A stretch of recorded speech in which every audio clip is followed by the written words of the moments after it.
out in the mountains, far from anyone. My mother-in-law glared at me. "Take care now," she said coldly before slamming the door of her fancy SUV. The sound echoed in the quiet night as gravel flew from the spinning tires. She drove off quickly, leaving me alone. Under the moonlight, I caught a glimpse of her face. For the first time, I saw her cruel smile and the glint of her eyes, sharp and dangerous like a predator. She looked at me like she'd already won. "Mom, why?" I whispered, my voice shaking, but she just leaned out the window and laughed. It was a chilling sound, full of triumph. "Goodbye, Emily," she sneered. "No one's coming to help you. By tomorrow, you'll just be food for the wolves." Her words cut through me like ice. The roar of her SUV's engine faded as the headlights disappeared into the dark, leaving me frozen in disbelief. I reached for my phone, desperate to call for help, but it wouldn't turn on. Then I remembered, earlier, she had borrowed my charger. She had planned all this. She tricked me into coming out here under the pretense of showing me a stargazing spot. I felt so foolish. Maybe if I had tried harder to get along with her, or if I had been more serious about handling things with my husband, this wouldn't have happened. But now, standing in the freezing night, I was alone, with only the distant howls of animals echoing in the distance. Fear crept through me. I could feel something watching from the shadows between the trees. The crunch of leaves and heavy footsteps came closer. My heart pounded as I backed away, unsure which direction was safe. Behind me, the sound of footsteps grew louder.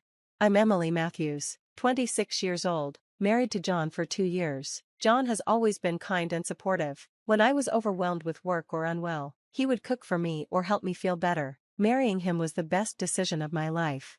I come from a well-off family, but I worked hard to build a life of my own. I didn't want to rely on my parents' money, so I kept my family's wealth a secret from John. I wanted to live by my own efforts. John and I both worked in the bridal industry, and I loved my job. But then John decided to quit his stable job to start his own business. Though worried, I supported him because I believed in his determination. Then, I found out the truth. John had been in a relationship with another woman from his college days. Not only that, but he had racked up $50,000 in debt from extravagant trips with her. I had no idea and was devastated when I learned about it.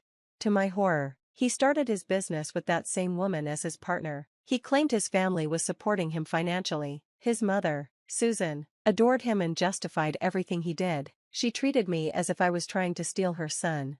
Meanwhile, John's sister, Megan, lived off him completely. She refused to work, saying she didn't want to deal with things like speaking formally to her boss. She seemed entitled and difficult, which made dealing with her exhausting. For a while, I endured it all because I loved John, but Susan and Megan started visiting our home often, rummaging through my belongings without permission. They used my expensive, cherished items as props for their social media, treating them carelessly. One day, Susan took my favorite brown purse without asking and broke it. I hoped she'd apologize, but instead, she smirked and said, "It was bought with John's money, so I don't owe you anything." I felt crushed. Even though I earned a good income, I couldn't keep replacing my things endlessly. I reminded Susan that the bag she broke was something I bought before I got married. It was my first big purchase, something I had dreamed of owning. "Yeah, right," she scoffed. "Girls like you don't have money for things like that. Don't try to fool me." She had already labeled me as a gold digger, accusing me of spending John's money on luxuries. It was impossible to talk to her. She didn't even try to understand. She only saw me as an enemy. When I turned to John for support, he barely listened. "Just hold on a little longer. Mom's going through a rough time," he said. It hurt so much to feel ignored, even by him. I had always thought of myself as strong and independent, but being so alone was overwhelming. Around that time, John's business started to fail. He couldn't keep up with Susan and Megan's expensive lifestyles anymore. He finally told them he couldn't support them financially. They panicked, but instead of considering getting jobs, they came up with another plan. "Take some of Emily's money and give it to us. Family comes first," Susan declared. I explained, again, that I split living expenses with John and used my own income, but they didn't believe me. Their frustration grew, and for a while, they visited less often. I thought maybe they were starting to accept reality. I was wrong. They were plotting something far worse. When Susan found out about my wealthy family, her resentment deepened. She became obsessed, convinced that if I disappeared, they could control John's money and even inherit a fortune from me. She imagined millions, even though I hadn't written a will, and my family, not them, would inherit everything.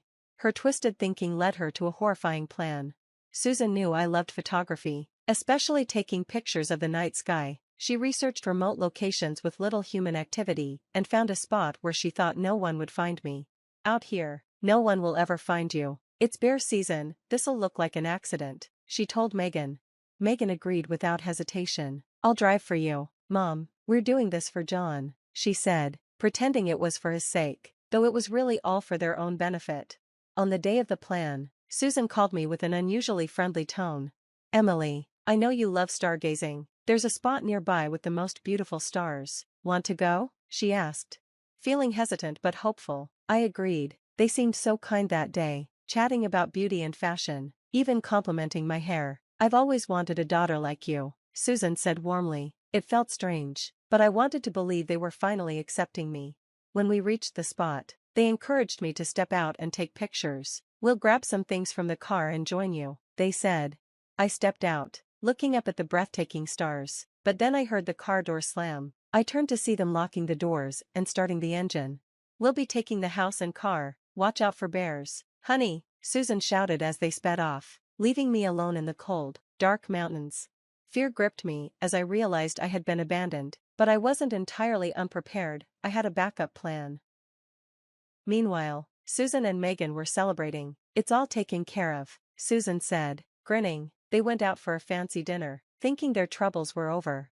But when they returned home, their celebration ended in shock. Police cars were waiting in the driveway. Standing beside them was me, calm and unharmed, alongside my father and several officers. What? How are you here? Susan stammered, frozen in disbelief. Megan tried to sneak away, but the police stopped her. I had been rescued thanks to my father's safety measures. Since I was young, he had insisted on tracking my location through GPS and having a backup emergency system. When I realized something was wrong, I activated it. My father, who had access to a private jet, reached me quickly. The clear stargazing spot made it easy for them to land and rescue me. I had also recorded the entire car ride, as my father had advised me to always record suspicious situations. We'll be taking the house and car, watch out for bears. Susan's voice rang out clearly from my phone. The evidence was undeniable. Susan and Megan were arrested on the spot for attempted murder and fraud. Susan fainted, and Megan broke down in hysterics, blaming her mother.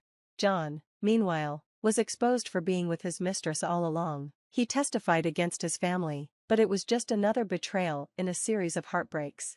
The story became a media sensation. Headlines mocked Susan as the mother-in-law who wanted millions. Details about how Susan and Megan used my belongings for social media clout went viral. John, who had once prided himself on his reputation, now couldn't even leave the house without facing shame.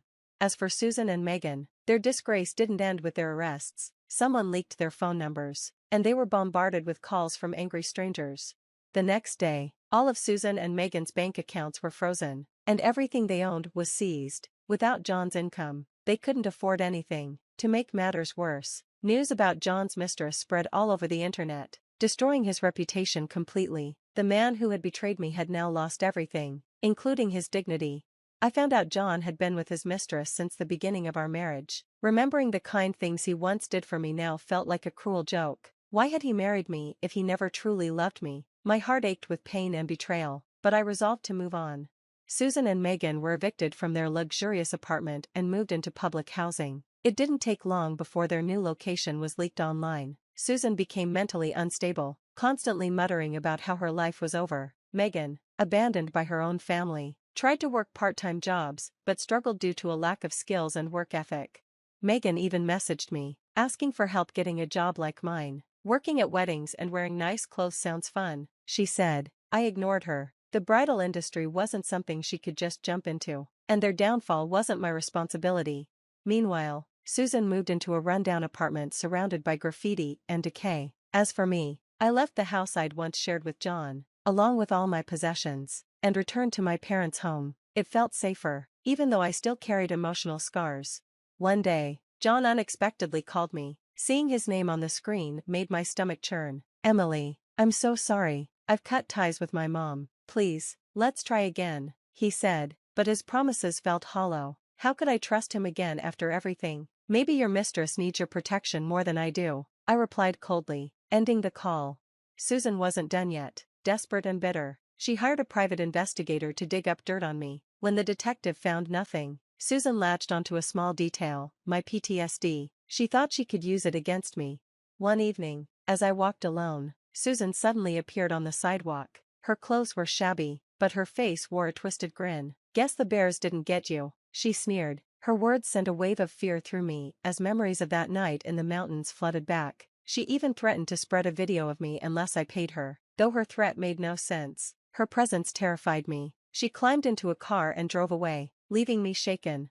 I called my father, who was furious. Using his resources, he discovered evidence of tax evasion and fraud in John's business. When confronted, John had no choice but to admit his guilt. His mistress, Lena, was shocked to learn she was tied to his shady dealings. Their lies and schemes unraveled, leaving them exposed and humiliated. John's accounts were frozen, and he lost everything. Even his mother, Susan, abandoned him, saying, "You're no son of mine." Both of them were left with nothing, their selfishness leading to their complete downfall. Despite everything, I focused on healing and finding a new purpose. My experience inspired me to help others escape toxic families and rebuild their lives. With my parents' support, I opened a refuge center in the family retreat where I'd once been rescued. It became a safe haven for those who needed a fresh start. I even earned a counseling qualification to guide others through their pain. Over time, the refuge grew, welcoming people who needed a safe place to heal. One day, a woman arrived, escaping her abusive family. I reassured her, "You've done so well to get out. I'm glad I left when I did, too." Her tears turned to a soft smile as I reminded her it was okay to acknowledge the pain and set boundaries. With time, I began to smile again, finding joy in helping others rebuild their lives. Susan, Megan, and John continued to struggle, but I felt no pity. They were simply reaping the consequences of their own actions. Meanwhile, the refuge became a place of hope, ensuring no one else would have to face the kind of pain I once endured.